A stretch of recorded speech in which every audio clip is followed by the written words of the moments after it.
ये देखिए दोस्तों, ये छपरा जंक्शन। आज सुबह का बज रहे हैं 8:30। ये देखिए कितना कुआं गिर रहा है,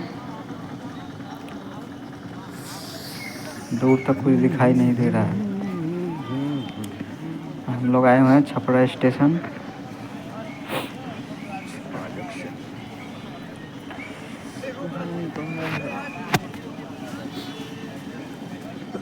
देखिए कुछ भी दिखाई नहीं दे रहा है उधर दूर तक।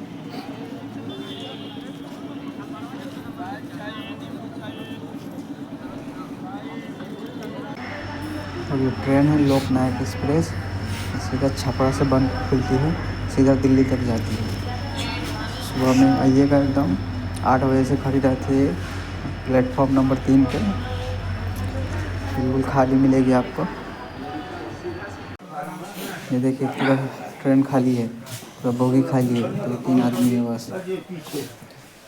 शनिवार को खुलती है 11:25 में, यहाँ से खुलती है, सीधा दिल्ली जाती है। सुबह में आइएगा 8 बजे, लगी रहती है प्लेटफॉर्म नंबर 3 पे।